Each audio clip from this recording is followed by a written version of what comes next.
Hello everyone, my name is Kevin Dueck and I'm going to talk about polarization, reflection, and transmission of electromagnetic radiation. So to start, I'm going to talk about polarization.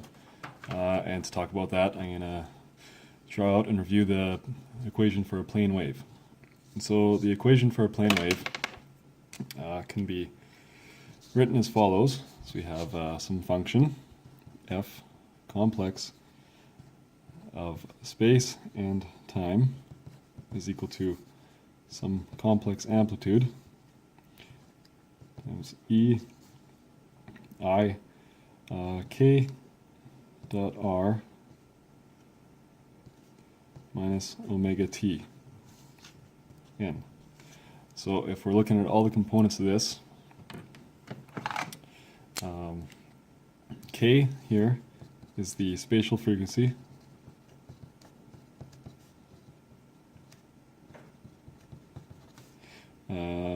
R is some vector or some point in space to associate with K. W is the temporal frequency.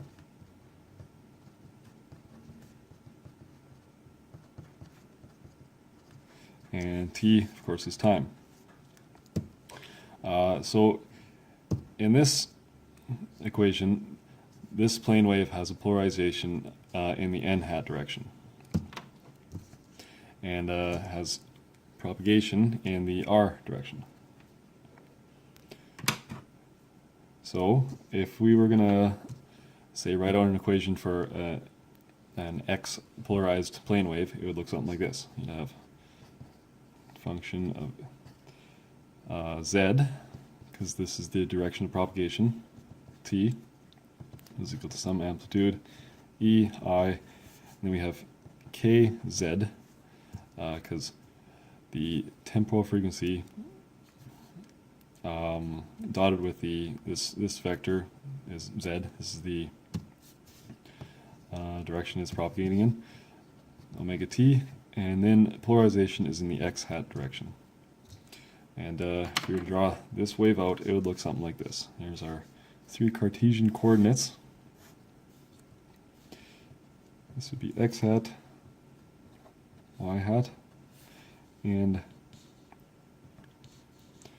z hat. And the wave would look something like this. If it was a sine wave, or it would be a sine wave based on this.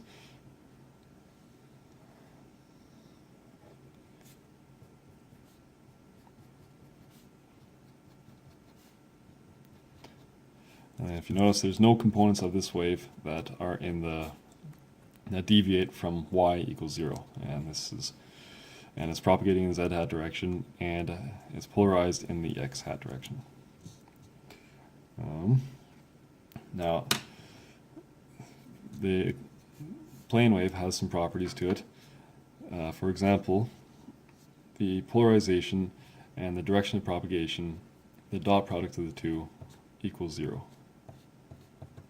This means that the two are orthogonal. Now, and move on to reflection and transmission. So when we're talking about reflection and transmission of electromagnetic radiation, there's three different waves that we have to consider. And the reflection happens across some kind of medium where the refractive index is different than the incoming media. So if we were to draw that out, it would look something maybe like this. We have here, we might have this is in the x hat direction, and this might be in the z hat direction. We could say this side has a different reactive index than this side, N1 and N2. Now if we have a wave coming in at some point, it might come in this way, strike this medium, a portion of this wave will be reflected, and a portion will be transmitted.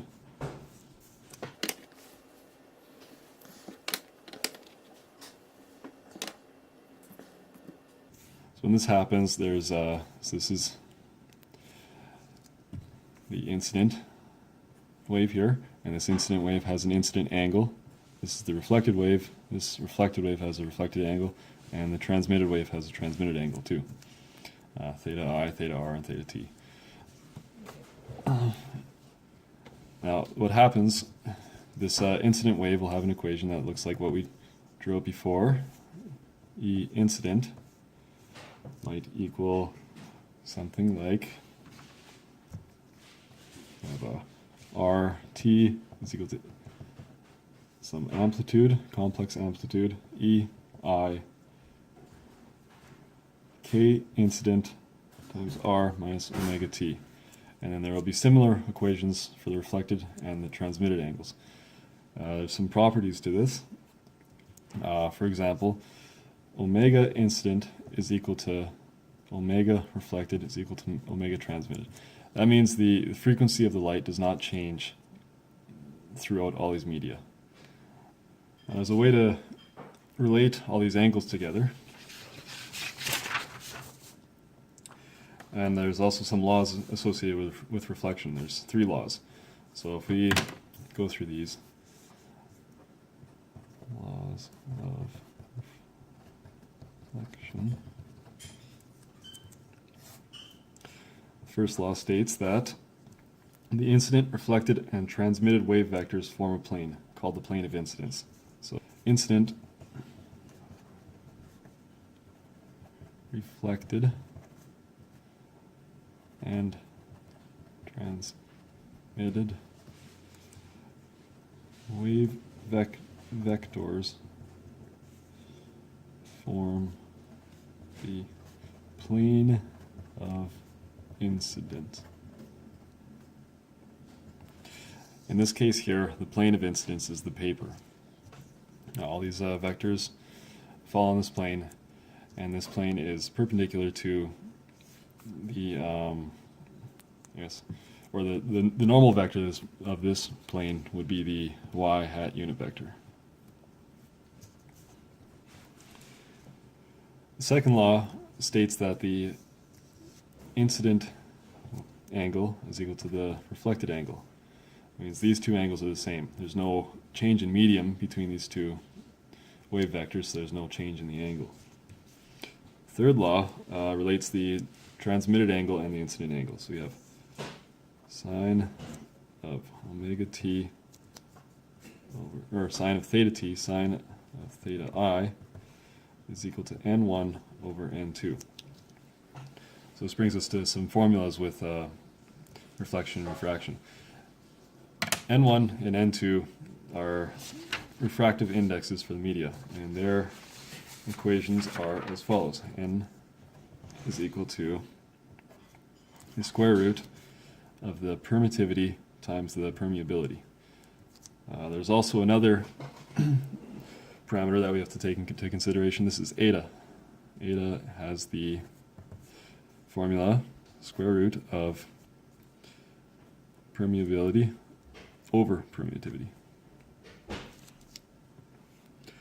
And then also, there's a way to relate the magnitudes of the incident, reflected, and transmitted waves. So there's a, actually bring it back. In this case here, we have the k vector in this direction, k vector in this direction, k vector in this direction. If all the electric field components of all three wave equations or waves are pointing or are polarized in the y direction, this is known as TE polarization. If in another case they were all in the all the magnetic components of the electromagnetic radiation were in the y hat direction, this would be TM polarization. So there's two different types of polarization. We're going to deal with TE polarization. So there's two coefficients to relate incident, reflected, and transmitted waves together. So the first one is the reflection coefficient, RTE, is equal to the magnitude of the reflection electric field all over the, or over the magnitude of the incident reflected, or incident field, or wave. And this is eta 2 cosine of incident angle minus eta 1 cosine of the transmitted angle all over eta 2 cos of the incident angle plus eta 1 cos of the transmitted angle.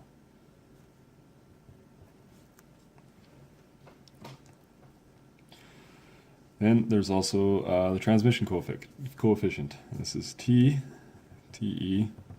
is equal to the magnitude of the electric field transmitted, or electric plane wave transmitted, over the magnitude of the electric plane wave incident. And this is 2 eta 2 cos of theta incident all over eta 2 cos incident minus eta 1 cos transmitted. So to demonstrate all these, I'm going to work through a problem provided to me by my professor, Dr. Kenneth Chow. In this problem, it states a uniform plane wave in air is incident on a dielectric half space where z is greater than 0, described by the simple medium parameters. The relative permeability is 1, or relative permittivity is 2.5, conductivity is 0, and in complex notation, the plane wave is given by this. Electric field of the incident plane wave is given by this. And then this gives us some values for K and R, and we're asked to find the polarization of the wave, angle of incidence, the reflected electric field, and the transmitted magnetic field. So polarization of the wave, we'll start with that. We can draw out all these waves similar to what we did when we were describing reflection, and it looks like this then, where this is the z hat direction, x hat direction, and out of the page is y hat. And this is medium 2, this is 1. This is free space, so the relative permeability and permittivity is 1. So now we can draw our waves. The direction of the electric plane wave is given, or the incident plane wave is given by this. It's increasing by 4 in the x direction and 3 in the z direction, so it's coming kind of up and to the right like this. So this is the k vector. And then, of course, the reflected wave is going to look something like this. K incident, K reflected, and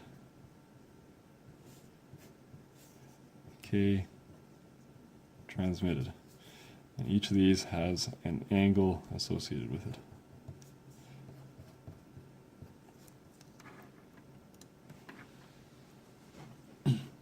So, first thing it asks is to find the polarization of the wave.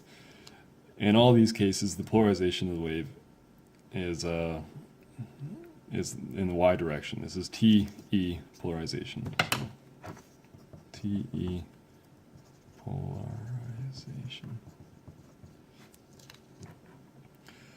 Next, we're asked to find the angle of incidence. So we can put, this is A, TE polarization, B, angle of incident. This is easy enough to find, it's just a trigonometry. So theta I is equal to tan inverse of the k x component over the k z component. This is equal to 53.1 degrees. The second rule of reflection states that the reflected angle is also this.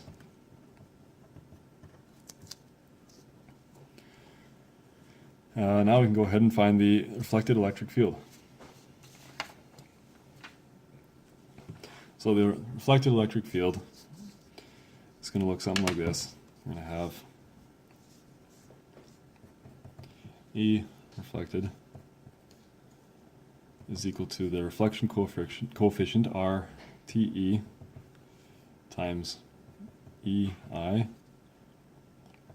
e to the I K R hat minus omega T Y hat. Well, I guess first we have to find the transmitted angle and eta 2 for this medium here. So we can start by finding eta 2. 2 is equal to over, so we have mu 2 over epsilon 2, which is equal to, it's given up here, mu r relative of the second medium is 1, epsilon r of the second medium is 2.5, so we have 1 over 2.5 all square rooted. And this is equal to 0.632. Next thing we have to find is the transmitted angle. So, as I said previously, the third rule of reflections, transmitted angle is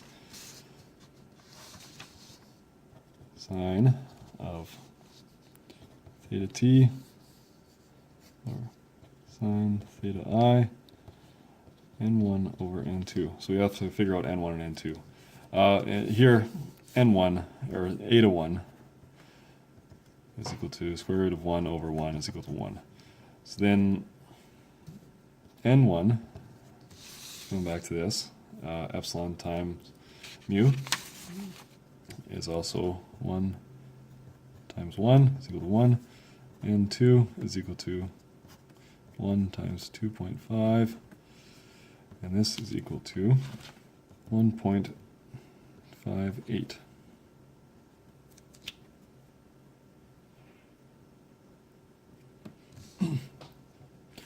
So using all these values, eta 2, 1, or refractive index of 2, refractive index of 1, eta 1, and eta 2, we can go ahead and solve the angle of transmission. So then, you have sine eta t is equal to, or over, sine of 53.1 degrees is equal to n1 over n2, so we have 1 over 1.58. Eta t works out to be, and that is 30.4 degrees.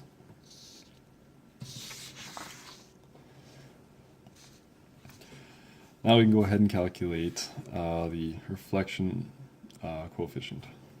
Let's get a page for that. So, reflection coefficient RTE, just going off what I showed before, is eta 2 cos theta I minus eta 1 cos theta t, eta 2 cos theta I plus eta 1 cos theta t. And this equals, eta 2 is 0.632 times the cosine of incident angle, 53.1 degrees, minus eta 1 is just 1, cos of the transmitted angle, which we just calculated, 30.4 degrees, all divided by 0.632 cos 53.1 degrees plus 1 times the cos of 30.4 degrees.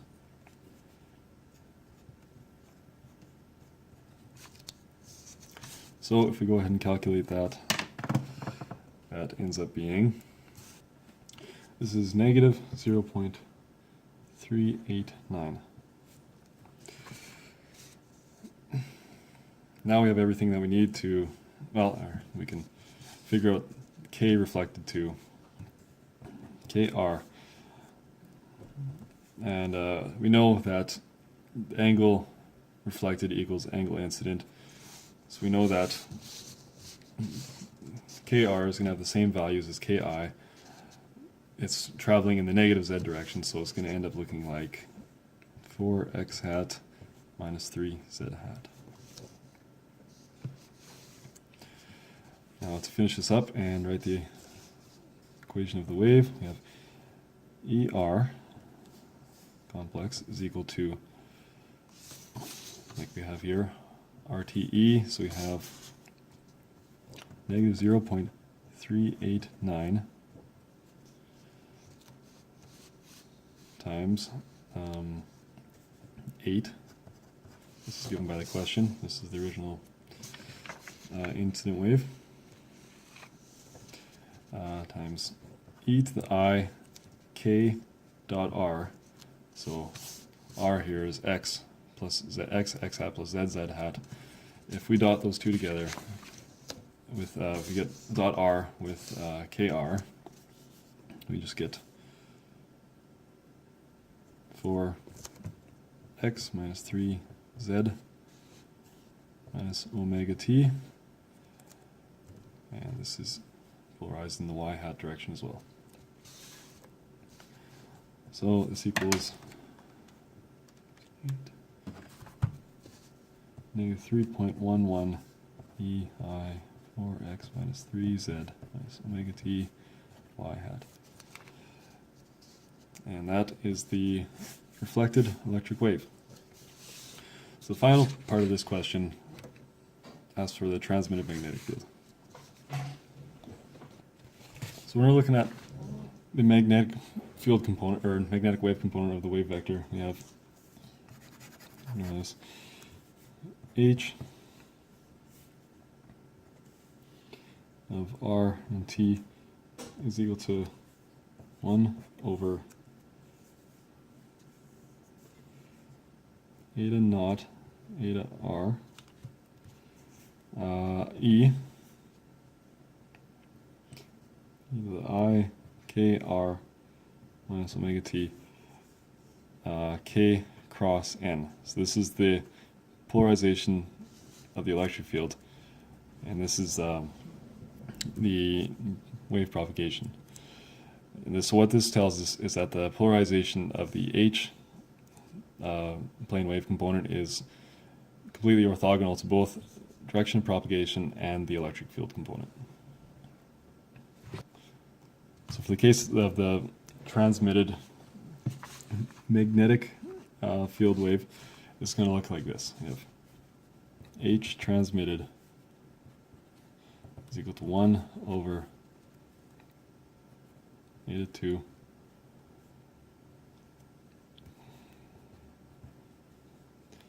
K transmitted hat cross with E transmitted. And for this, so we have to figure out the transmitted wave first. So to do that, we have to figure out the transmission coefficient. So we have TE is equal to, as I discussed before, 2 eta 2 cos of theta I over eta 2 cos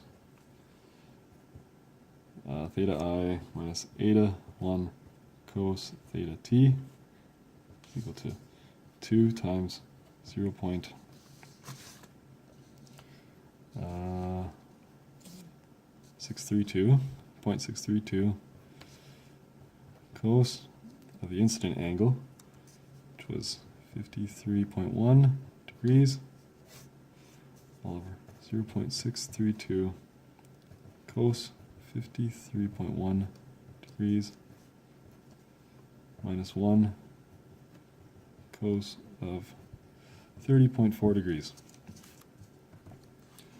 And this ends up being, if you calculate it out, negative 1.57. Next we have to figure out the k vector for the transmitted wave. It's k transmitted. So the k transmitted is going to have a k transmitted x component plus k transmitted Z component. The X component is going to be the same as the incident X component, and the reflected, well, as just the incident X component. So that's going to be equal to 4 X hat. And the Z component we can just figure out with trigonometry.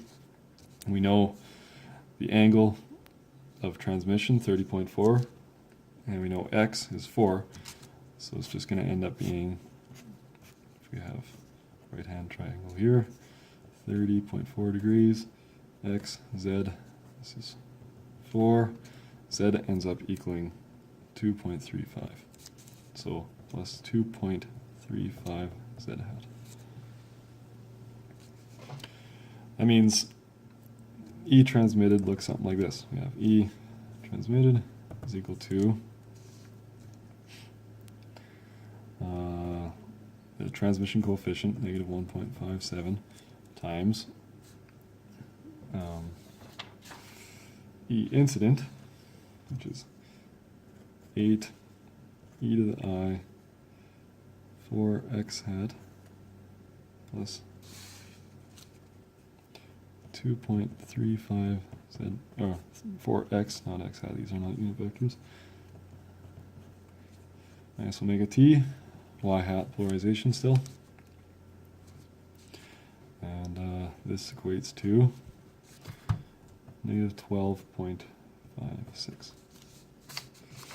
So, get my piece of paper here. That brings us back to finding the magnetic wave. We have h t is equal to 1 over -2 for 1 of the magnitude of kt times k transmitted x hat plus k transmitted z hat crossed with et y hat.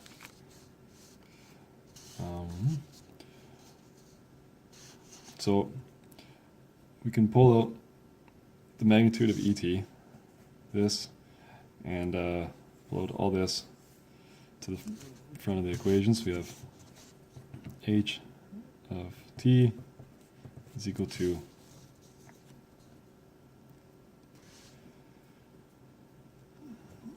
(1 over a to 2), which from before is 0.632 over 1 of the magnitude of kt, which ends up being 4.639 times negative 12.56, and then all this times kt x hat plus kt z hat cross with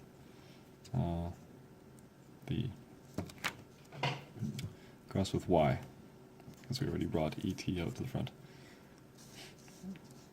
And then in here we have the et component too, the complex component.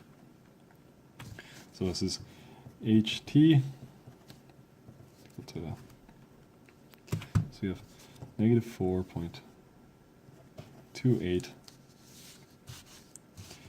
e I 4x plus 2.35 z minus omega t, and then this is all times by the cross of x hat, y hat, z hat. For the k vector, this is k cross y. K vector, we have 4, 0, 2.35, and for the electric field vector, we have 0, 1, 0. So the result of the cross product of this x hat component, we have negative h of t equal to negative 4.28 e I 4x plus 2.35 z minus omega t times negative 2.35 x hat. Cross product y is the y component is 0 and z component is 4 plus 4 z hat. And that is the, as the question asked, the transmitted magnetic field component. And there you have it. Thanks for listening.